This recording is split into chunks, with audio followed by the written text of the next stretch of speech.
वालेकुम, मेरा नाम शेख इमरान इकबाल है। मैं पिछले 15 साल से अकाउंटेंसी की फील्ड के अंदर पढ़ा रहा हूँ।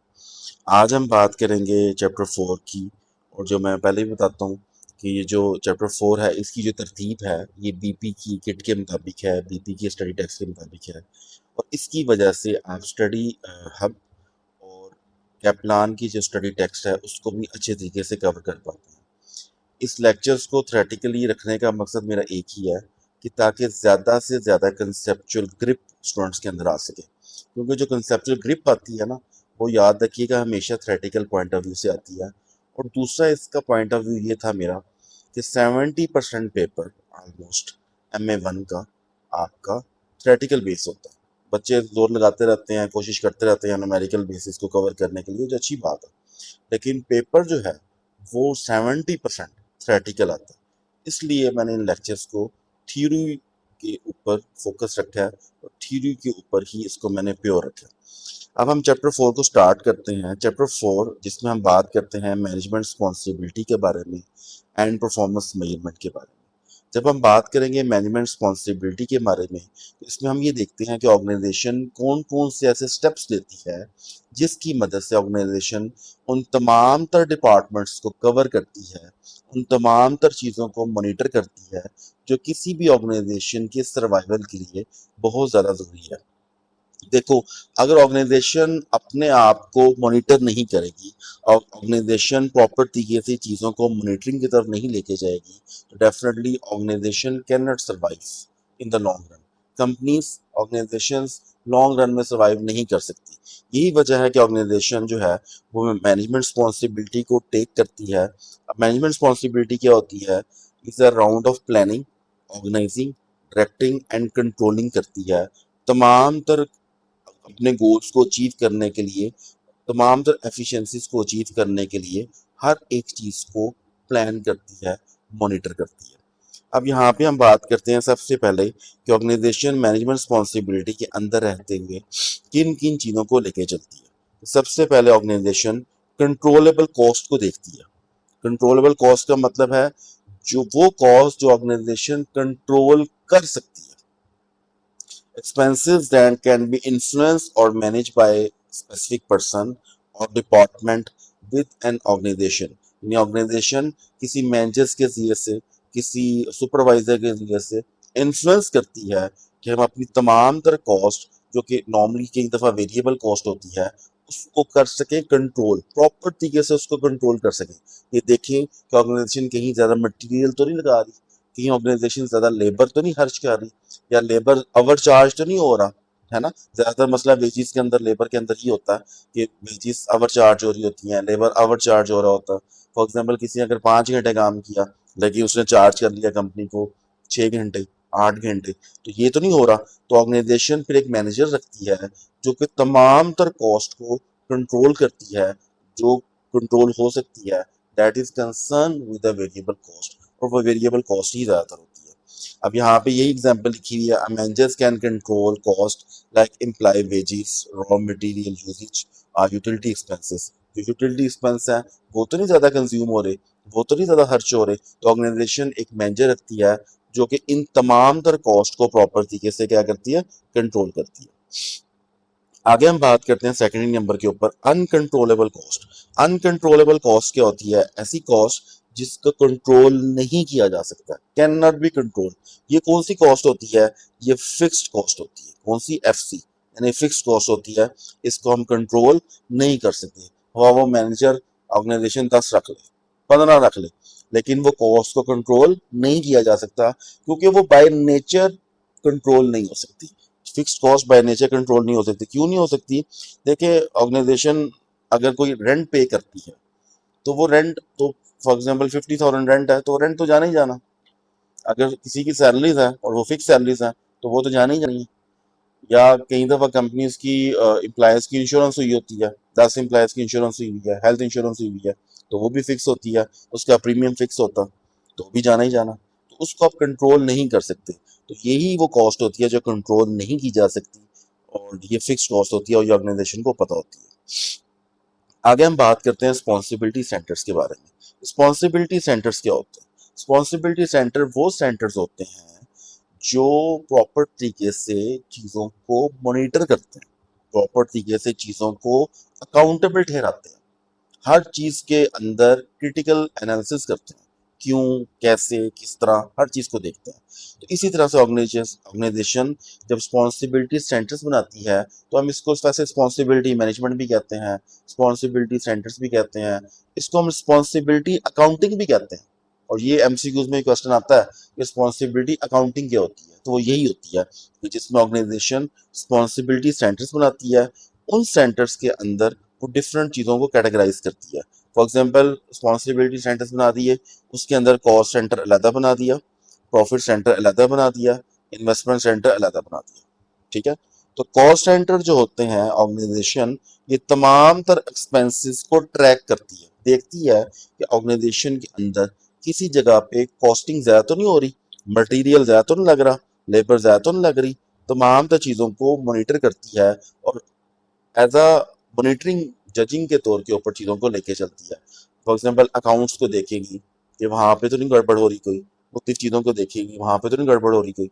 तो ये कॉस्ट सेंटर जो होता है ट्रैक करता है तमाम एक्सपेंसेस को विदाउट डायरेक्टली लिंकिंग, यानी खुद डायरेक्ट लिंक नहीं करता लेकिन मॉनिटरिंग लेता है और ये देखता है कि कहाँ कहाँ पे रेवेन्यू जनरेट हो रहा है, उसके अंदर तो नहीं कॉस्ट के अंदर प्रॉब्लम हो रहा। जैसे एक एग्जांपल भी दी हुई है, companies IT support department, IT department होता है, ये भी मॉनिटरिंग करता है और ये तमाम तर टेक्नोलॉजिकल इंफ्रास्ट्रक्चर को मेंटेन करता है, but does not generate income.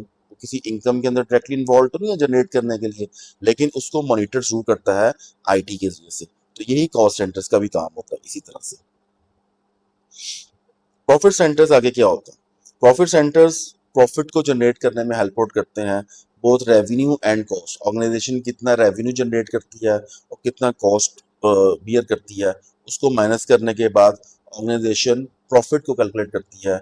Either organisation can be survive और नॉट, क्योंकि कई दफ़ा ऑर्गेनाइजेशन का प्रॉफिट बहुत थोड़ा होता है तो वो सर्वाइव नहीं कर पाती, इसलिए वो फिर बंद कर देती है। तो इसलिए इनको मॉनिटर हमेशा रखा जाता है कि ऑर्गेनाइजेशन के लिए वो प्रॉफिट होना चाहिए जो उसके लिए सर्वाइवल के लिए बेहतरीन हो।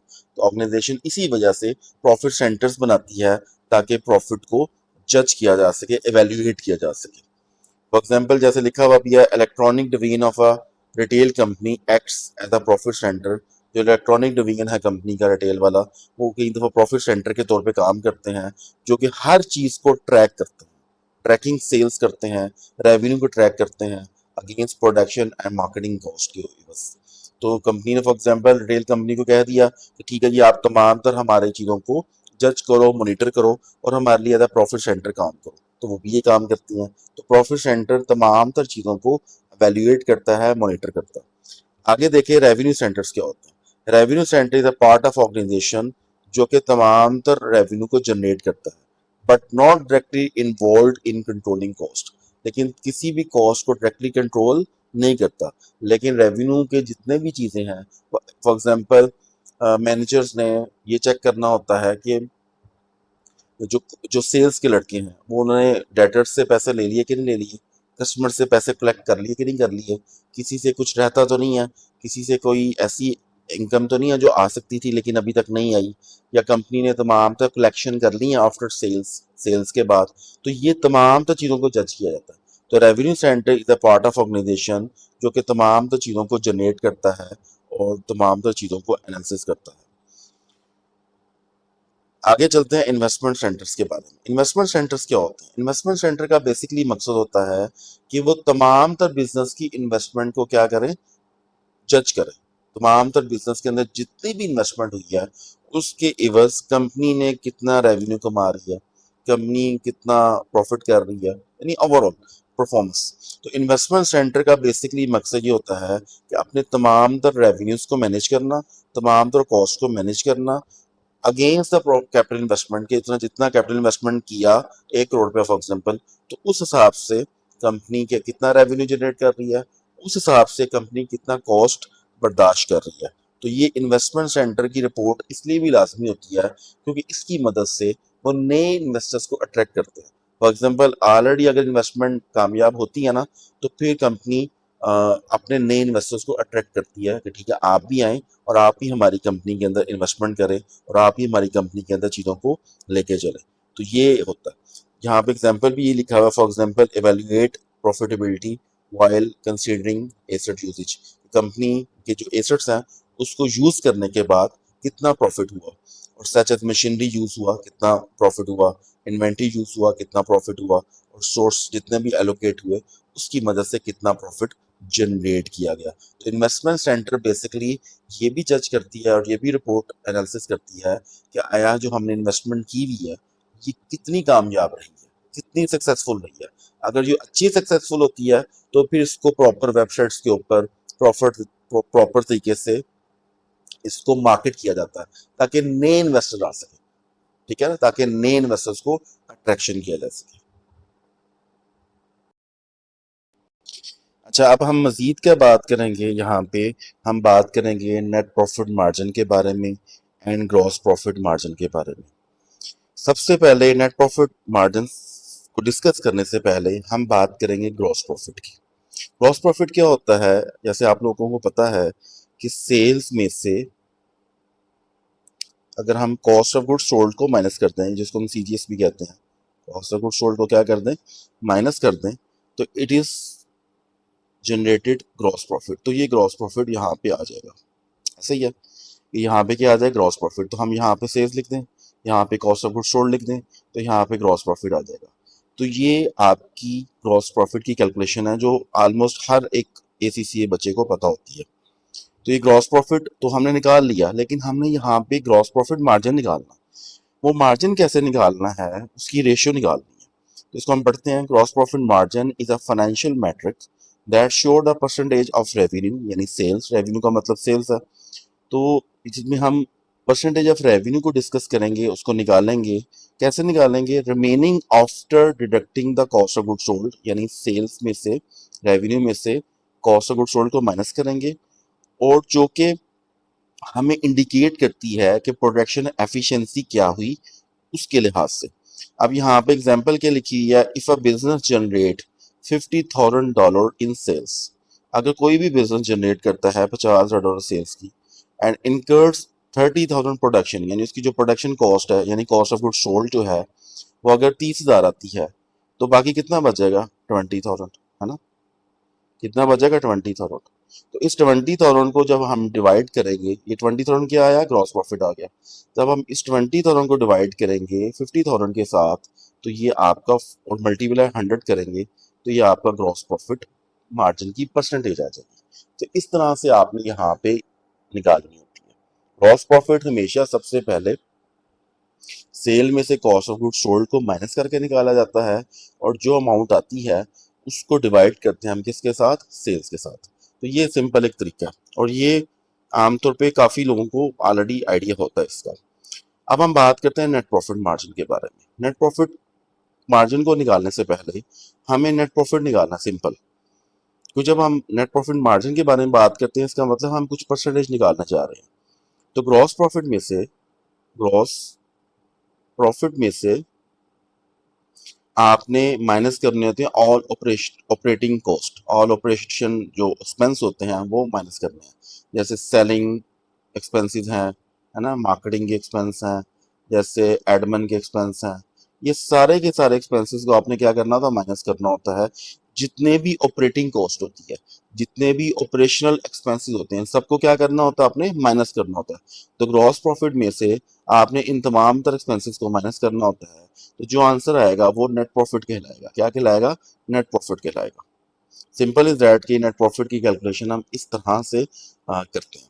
अब यहाँ पे हम लोग थोड़ा डिस्कस भी कर लेते हैं, तो पढ़ भी लेते हैं कि a financial metric that percentage of profit earns from its revenue, यानी रेवेन्यू से हम जो भी कमाते हैं वो उसके अंदर जो भी प्रॉफिट जनरेट करते हैं उसको इंडिकेट करता है, ठीक है ना। अब जैसे एग्जांपल भी दी हुई है, एग्जाम्पल क्या दिया, measures a profitability as a percentage of revenue, कि आपने रेवेन्यू को परसेंटेज में निकालना है, उसकी मेजर्स को परसेंटेज में निकालना है। If a company earns 20,000 profit, यानी ये नेट प्रॉफिट के बारे में बात हो रही है, ऑन 2 लाख सेल्स, यानी 2 लाख सेल्स की कंपनी ने, और उसके बाद सारे एक्सपेंसेस को माइनस किया, तो प्रॉफिट उनको आया $20,000 का। तो उसको, उसके अंदर कंपनी को 10% का क्या हुआ, प्रॉफिट हुआ। वो कैसे निकलेगा, 20,000 को आपने ऊपर रखना है, डिवाइडेड बाय 2 लाख। इसका मैं फार्मूला भी लिख देता हूँ वैसे, और मल्टीप्लाई 100 करना। इसका फार्मूला इस तरह से बनेगा,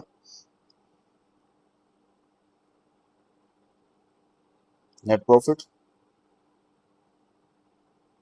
डिवाइडेड बाय सेल्स मल्टीप्लाई 100। तो जो भी आंसर आएगा, ये जैसे यहाँ पे आया आंसर 10%, तो ये आंसर इस फार्मूला की मदद से आराम से आ जाएगा। ये मैंने इसकी कैलकुलेशन भी कर दी है। तो ये नेट प्रॉफिट मार्जिन निकालने का ये फार्मूला, और ग्रॉस प्रॉफिट मार्जिन मैंने पहले ही आपको डिस्कस करके बता दिया और निकाल भी दिया।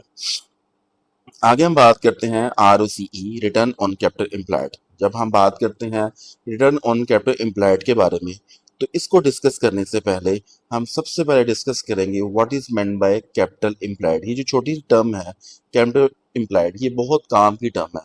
इसको मैंने इसके लिए अलग से आपके लिए थोड़े से नोट्स को प्रिपेयर किया है।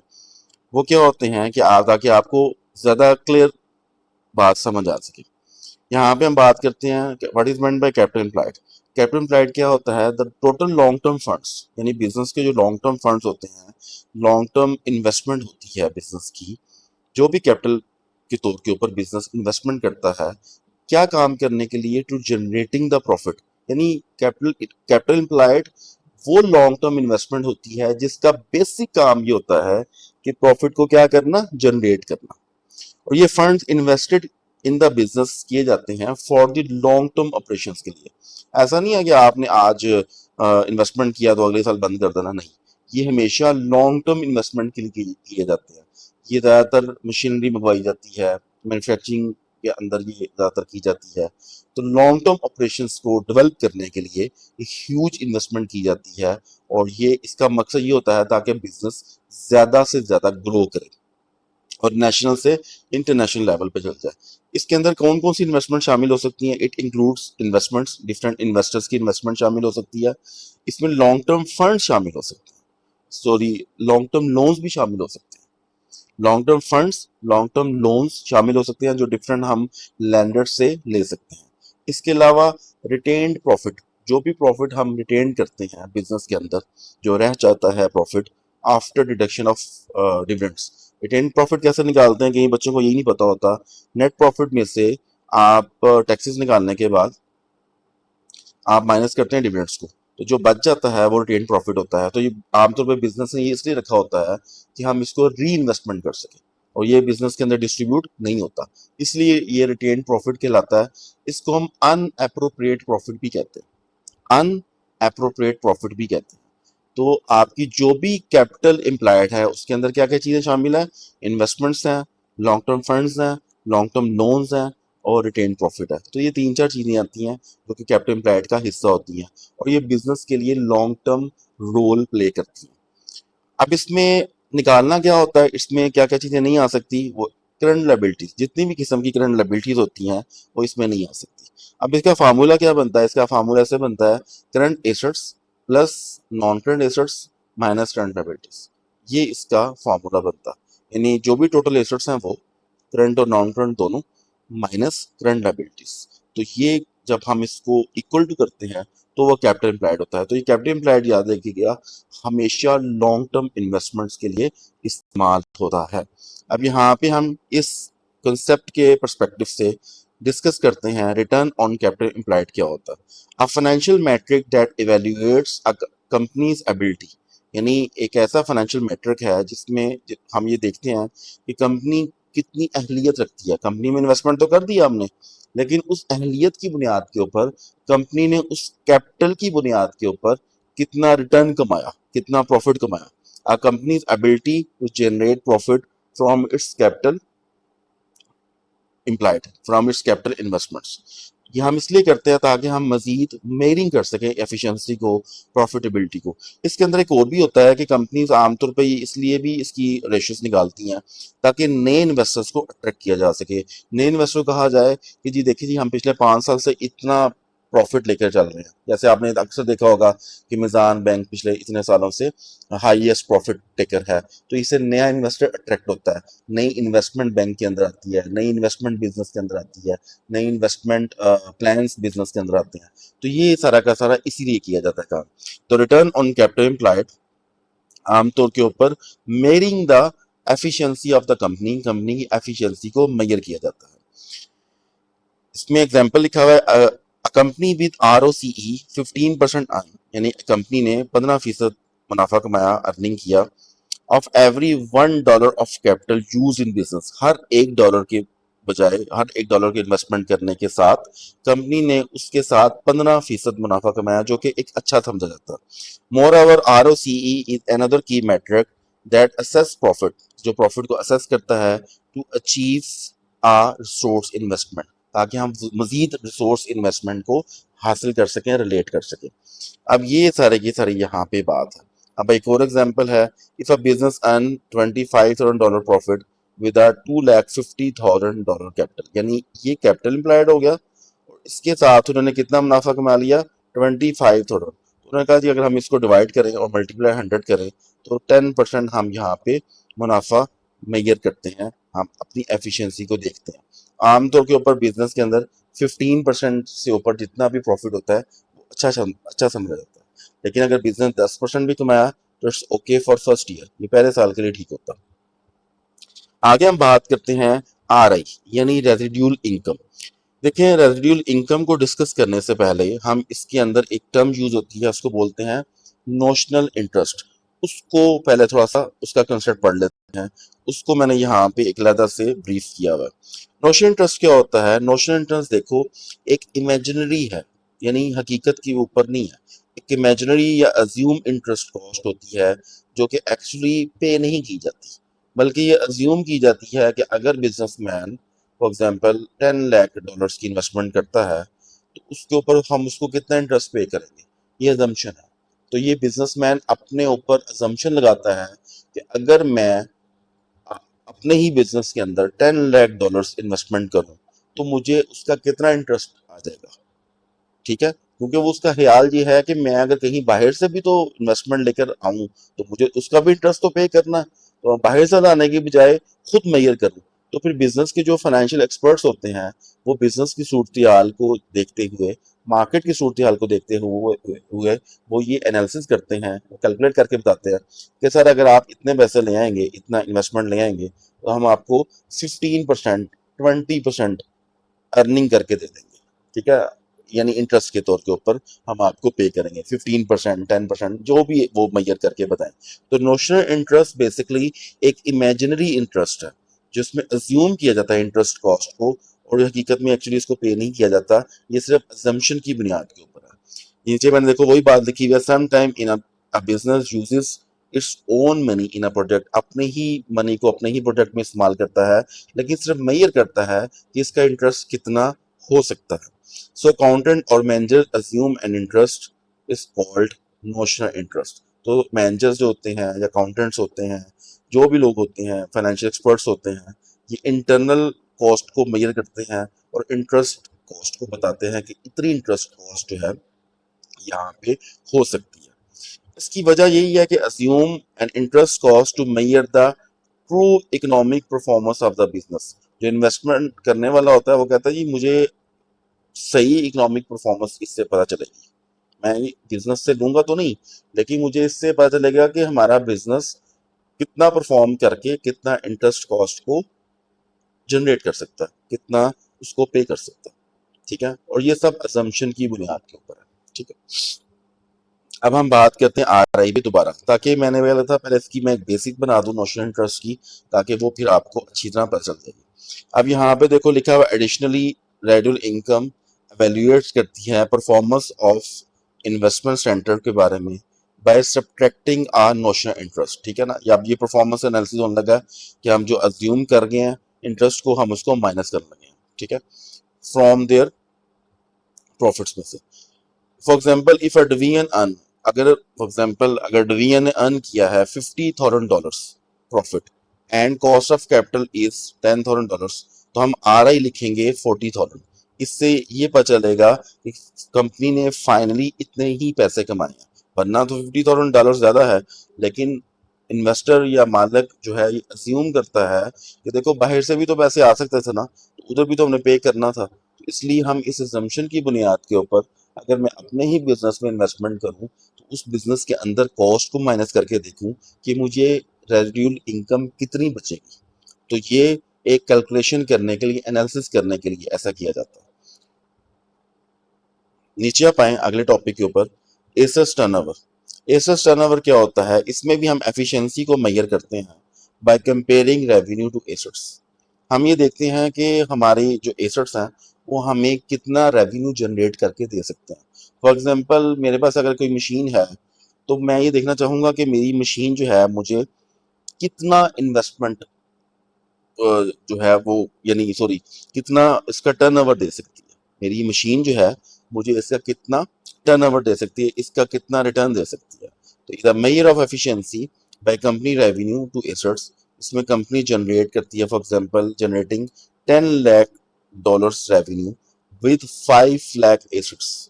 यानी 5 लाख की कोई मशीन है, उसकी बेसिस के ऊपर मेरी कंपनी मुझे 10 लाख डॉलर्स जनरेट करके देती है। इसका मतलब है ये रेशियो 2 टाइम है, यानी 2 गुना मैं ज़्यादा अच्छा अर्न कर रहा हूँ अपनी मशीन की बुनियाद के ऊपर, अपनी मशीन की परफॉर्मेंस से। तो ये अच्छी चीज़ समझ आती है। तो ये भी एनालिसिस करने के लिए होता है एसेट्स टर्नओवर। आगे हम बात करते हैं परफॉर्मेंस मेजरमेंट। परफॉर्मेंस मेजरमेंट ये जितने भी हमने पढ़ा, ये सारा परफॉर्मेंस मेजरमेंट भी कहते हैं इसको, परफॉर्मेंस मैनेजमेंट भी कहते हैं। इसमें हम इवेल्युएट करते हैं तमाम तर कंपनी की एफिशिएंसी को, तमाम तर कंपनी की इफेक्टिवनेस को और ऑर्गेनाइजेशन की इंडिविजुअल चीज़ों को और हर प्रॉफिटेबिलिटी के एनालिसिस को, ताकि हम ये मेजर कर सकें कि बिजनेस इस वक्त कहाँ पे स्टैंड कर रहा है। तो ये परफॉर्मेंस मेजरमेंट इसीलिए किया जाता है। इसके अलावा कंपनी ये भी देखना चाहती है कि सोर्स यूटिलाइजेशन कैसा हो रहा है। ये ना हो कि कंपनी इन्वेस्टमेंट करती रहे और सोर्स जो पैसे हैं, एसेट्स हैं, यूटिलाइज सही तरह से ना हो रहे हो। तो कंपनी इसको भी चेक करने के लिए इन तमाम एस्पेक्ट्स को एनालिसिस करती है और इसी तरह से एनालिसिस करती है जैसे आपको बताया। देखिए प्रैक्टिकल लाइफ के अंदर सबसे इम्पोर्टेंट चीज़ रेशियोज है, जो हम लोगों ने ऊपर पढ़े हैं थोड़े बहुत।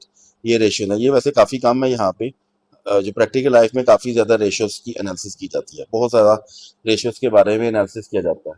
तो मैनेजमेंट अकाउंटिंग के अंदर या फाइनेंशियल के अंदर जो सबसे ज़्यादा प्रैक्टिकल लाइफ में चीज़ अडॉप्ट की जाती है, वो अडॉप्ट की जाती है रेशियो एनालिसिस, जिसको हम परफॉर्मेंस मेजरमेंट भी कहते हैं। तो ये इस तरह से यहाँ पे ये टॉपिक हम लोगों ने प्रॉपर तरीके से डिस्कस किया। आई होप कि आपको ये तमाम तो चीज़ें समझ आ गई होंगी, और मज़ीद ऐसी वीडियोस देखने के लिए इस चैनल को ज़रूर लाइक करें और दूसरों तक ज़रूर इस वीडियो को शेयर करें, ताकि ये चीज़ें दूसरों तक आसानी से पहुंच सकें और जो लेक्चर की क्वालिटी है वो दूसरों को भी फील हो। Thank you very much. अस्सलाम वालेकुम।